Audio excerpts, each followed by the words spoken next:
नमस्कार दोस्तों, मैं सुभाष शर्मा चंडीगढ़ से लाल किताब के ज्ञान में स्वागत करता हूं। दोस्तों आज हम बात करेंगे चंद्रमा के बारे में। चंद्रमा के उपाय के तौर में हम मोती का इस्तेमाल करते हैं। मोती किस तरह का होना चाहिए, कुछ मोती की टाइप्स हैं, हम किस तरह का मोती यूज़ करें ताकि हमारे चंद्रमा के फल अच्छे हो सकें। चंद्रमा हमारी कुंडली में कहीं पर मंदा हो रहा है, चंद्रमा किसी शत्रु ग्रह के साथ अगर हमारी कुंडली में है, तब हम किस तरह का मोती यूज़ करें ताकि हमारे चंद्रमा को सही तौर से हम मजबूत कर सकें और उसके अच्छे रिज़ल्ट ले सकें।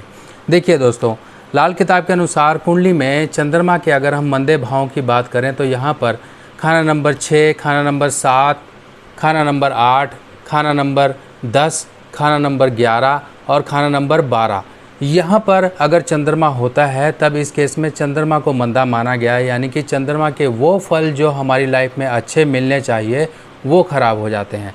अब चंद्रमा जिसकी कुंडली में मंदा होता है, चंद्रमा जिसकी कुंडली में ख़राब होगा, तो सबसे पहली उसकी निशानी होगी कि वो अपने मानसिक लेवल पे बहुत ज़्यादा टेंशन्स में रहता होगा, दिमागी स्थिति उसकी डिस्टर्ब रहती होगी, हर एक अच्छी खुशी को भी वो, छोटी से छोटी खुशी को भी वो एंजॉय नहीं कर पाता होगा। फाइनेंशियल स्टेबिलिटी, पैसे का एक सही ढंग से जुड़ना नहीं हो पाता होगा। पैसा चाहे वो जितना मर्जी कमा ले वो रुक नहीं पाता है, क्योंकि पैसा डेली इनकम को दर्शाता है और हमारे लिक्विड अर्निंग को दर्शाता है। यानी कि जो हम पैसा कमाते हैं, जो हमारे डेली खर्चों में यूज़ होता है, वो सही ढंग से मैनेज नहीं हो पाता है।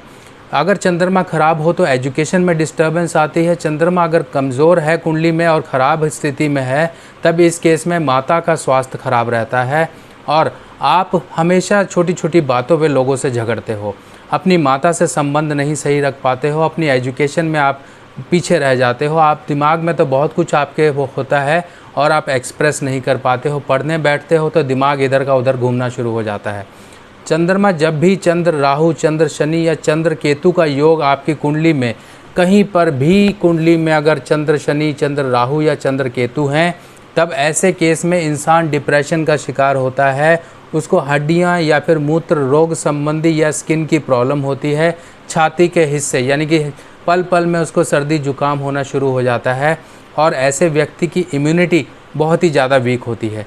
चंद्र केतु का योग तो है ही मंदा, क्योंकि ऐसे केस में इंसान डिप्रेशन, नेगेटिव थॉट, हमेशा एक मुरझाई अवस्था उसकी रहती है, मन की मुरझाई अवस्था रहती है और दिमाग हमेशा अननेसेसरी किसी न किसी तरह की टेंशन में घूमता रहता है। ऐसे लोग डिप्रेशन की दवाइयाँ लेते हैं। कई बार ऐसे लोगों में सुसाइडल टेंडेंसीज भी देखी जाती हैं। चंद्र शनि या चंद्र राहु या चंद्र केतु आपकी कुंडली में कहीं पर भी हों, चंद्र को शक्ति आपको देनी पड़ेगी। अब चंद्र के उपाय के लिए हमें मोती का प्रयोग बोला जाता है और बाकी वीडियोस में मैं आपको बता ही चुका हूं कि आप एक चांदी की डिबिया में अपनी माता से चावल और मोती लेकर अपने पास रखिए। अगर माता नहीं है तो उनका नाम स्मरण करके आप अपने पास रखिए। बाकी मोती की अगर हम बात करें तो आज मैं आपके सामने गोल्डन मोती के बारे में बताना चाहूँगा। ये देखिए, ये गोल्डन मोती हैं और ये गोल्डन मोती लैब सर्टिफाइड गोल्डन मोती हैं और ये हर तरह के सर्टिफिकेशन के साथ आते हैं। और ये सर्टिफिकेशन और इस तरह से ये गोल्डन कलर का मोती होगा, पूरा का पूरा ये आप देखिए गोल्डन मोती है। और अब मैं इस मोती के बारे में आपको बताऊं कि हमने ये गोल्डन मोती ही क्यों लिया और वाइट मोती हमने क्यों नहीं लिया। देखिए दोस्तों, गोल्डन कलर, जैसा कि हम जानते हैं, गोल्डन कलर एक सुनहरा रंग होता है बृहस्पति का। और बृहस्पति की मदद जब मोती यानी कि चंद्रमा को मिलेगी तो ऑटोमेटिकली यहाँ पर आपका चंद्र जो कुंडली में कमज़ोर हो रहा था वो ठीक होना शुरू होगा। देखिए, मोती हम मार्केट से लेते हैं। मार्केट में 2-3 तरह के मोती आपको देखने को मिलेंगे जो नॉर्मली मार्केट में मिलते हैं। एक होता है बेड की, यानी कि नीचे से फ्लैट होता है, ऊपर से वो गोल होता है, ये चाइनीज़ मोती होते हैं और ये कल्चर्ड मोती होते हैं। उसके बाद बात आती है साउथ सी पर्ल, समुद्री खाड़ी के जो साउथ सी के पर्ल होते हैं वो पूरा गोल मोती होगा और उसकी चमक आपको दिखाई देगी, एक थोड़ी सी मेटालिक यानी कि एक सुनहरे चांदी की तरह चमकता हुआ मोती दिखाई देगा। अब ये साउथ सी जो मोती होते हैं यही हमें राशि के तौर पे इस्तेमाल करने हैं और अगर हमने चंद्रमा का उपाय करना है तो साउथ सी का ही मोती आप इस्तेमाल करें। नॉर्मली मोती आप मत लीजिए, या फिर अगर आपकी पॉकेट अलाउ करती है तो बसरा का मोती लीजिए।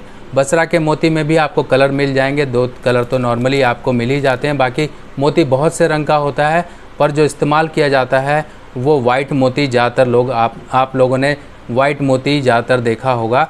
अगर हम गोल्डन की बात करें तो कंसेप्ट यही है कि यहाँ पर हमने बृहस्पति की मदद इस चंद्रमा को दी, क्योंकि चंद्रमा का मित्र है बृहस्पति, और इस केस में यहाँ पर बृहस्पति की मदद जब चंद्रमा को मिलती है तब अच्छे से अच्छे दोष चंद्रमा के ऊपर पड़े हुए दूर होते हैं। चंद्र अगर केतु के साथ हो तब यहाँ पर बृहस्पति की मदद ली जाती है, क्योंकि बृहस्पति का चेला केतु है और जो केतु चंद्र को ख़राब कर रहा था, इस केस में चंद्र केतु के योग में इसका सपोर्ट मिलना शुरू हो जाता है। जब चंद्र और शनि का कहीं पर योग होता है तब इस केस में केतु नीच हो जाता है, केतु मारा जाता है। तब यहाँ पर हमने फिर बृहस्पति की मदद ली, क्योंकि बृहस्पति का रंग सुनहरा है। चंद्रमा कहीं पर भी आपकी कुंडली में ख़राब हो रहा हो, अगर मान लीजिए चंद्र खाना नंबर 10 में है, तब इस केस में आपको जो मोती पहनना है वो गोल्ड में पहनना है, यानी कि गोल्ड में मोती पहनिए, चाहे आप सफ़ेद मोती पहनिए चाहे आप सुनहरा मोती पहनिए। अगर सुनहरा मोती आप गोल्ड में पहनेंगे तो आपको ज़्यादा लाभ मिलेगा, क्योंकि यहाँ पर चंद्रमा जो है शनि के घर में है, और शनि के घर में अगर हम बृहस्पति की मदद लेंगे तो बृहस्पति शनि को नॉर्मली कंट्रोल कर लेता है। उसके बाद अगर चंद्रमा खाना नंबर 11 में है किसी के, तब इस केस में आपने वाइट मोती पहनना है या गोल्डन मोती पहनना है। दो में से कोई भी मोती पहन सकते हैं, मगर उसको आप पहनेंगे चांदी में। नॉर्मली आपकी कुंडली में कहीं पर भी चंद्रमा अगर ख़राब हो रहा है खाना नंबर 10 को छोड़कर, तब इस केस में आपको मोती पहनना है चांदी में, और चांदी में आप गोल्डन मोती पहनिए। इसका इफ़ेक्ट वाइट मोती से कई गुना ज़्यादा है और आपके जो चंद्रमा की खराबी है उसको ये सही करता है। अब दोस्तों बात आती है रत्ती की, कि कितने रत्ती का या कितने कैरेट का हम मोती इस्तेमाल करें। देखिए मार्केट में जो रत्ती मिलती हैं वो 120 मिलीग्राम की रत्ती मिलती है। उस रत्ती को आप भूल जाइए, वो रत्ती हमारी एस्ट्रोलॉजिकली ज्योतिष में काम नहीं आती है, वो आयुर्वेदिक की रत्ती होती है। जो एस्ट्रोलॉजिकल रत्ती होती है वो 180 मिलीग्राम की रत्ती होती है। अगर हम कैरेट की बात करें तो 200 मिलीग्राम का एक कैरेट होता है, और एक जो मोती बनेगा अगर हम इसकी बात करें तो ये 1 ग्राम 480 मिली का ये मोती है। अगर हम ऑल सारे सर्टिफिकेट देखें तो वेट ऊपर नीचे होगा। अगर हम 1 ग्राम की बात करें तो 1 ग्राम बना जाके 5 कैरेट, और ये 480 मिलीग्राम बना तो इसमें 400 यानी कि 200 200 2 कैरेट ये हो गया, 5 2 7, यानी कि ये 7.25 कैरेट के आसपास का एक मोती बन रहा है। तो ऐसे ही बहुत सारे मोती हैं, अलग अलग वेट होता है उनका, अलग अलग वेट के हिसाब से जो मोती बनकर आएगा। अगर आपको पहनना है तो आप 5 कैरेट से लेकर 9 कैरेट के बीच का मोती पहन सकते हैं, और इसमें ये एक स्टैंडर्ड है 5 कैरेट से लेकर 9 कैरेट के बीच के मोती का आपको पहनना है।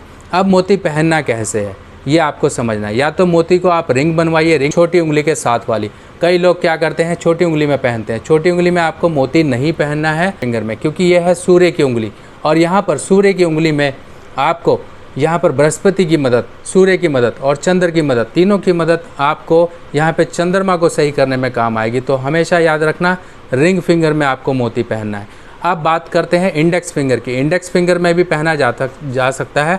अगर चंद्रमा आपका खाना नंबर 2 में है, खाना नंबर 5 में है, खाना नंबर 9 में है या खाना नंबर 12 में है, तब आप इंडेक्स फिंगर यानी कि तर्जनी उंगली इसमें भी आप पहन सकते हैं। कि मोती हमें गले में कब पहनना है, देखिए गले में भी हम मोती पहन सकते हैं, पेंडेंट बनवा के पहन सकते हैं। अगर खाना नंबर 7 में कोई शत्रु ग्रह नहीं है, मान लीजिए आपकी कुंडली में खाना नंबर 7 में शनि, राहु या केतु बैठा हुआ है, तब इस केस में आप खाना नंबर 1 जो आपका गर्दन बनती है, गले का हिस्सा बनता है, वहाँ पर आप मोती नहीं पहनेंगे। आप प्रेफर करना कि हाथ में जो ये मोती पहने। और राइट हैंड की रिंग फिंगर या इंडेक्स फिंगर में से दोनों में से किसी में भी ये मोती पहना जा सकता है। और मोती ये आपको 100% आपकी लाइफ में किस तरीके से चंद्रमा जो नेगेटिव हो रहा था उसके नेगेटिव इफ़ेक्ट्स को दूर करने में बहुत ही कारगर सिद्ध होगा। मैंने आज ये वीडियो आपके लिए इसलिए बनाई क्योंकि मोती को लेके बहुत सारी कन्फ्यूजन रहती है। आप किस तरह का मोती पहने, क्या मोती की वैरायटी होनी चाहिए, क्या वेट होना चाहिए। आज की इस वीडियो में आपके ये सारे कन्फ्यूजन दूर हुए होंगे। और किसी तरह की आपको हेल्प की ज़रूरत है, कोई भी आपकी क्वारी रह जाती है या फिर किसी तरह का और नेक्स्ट वीडियो आप चाहते हैं कि मैं ये वीडियो लेके आपके सामने हाजिर हूँ, तो मुझे कमेंट सेक्शन में ज़रूर बताइएगा। बाकी नेक्स्ट वीडियो में फिर मिलेंगे, तब तक के लिए अपने सुभाष भाई को आज्ञा दीजिए। नमस्कार।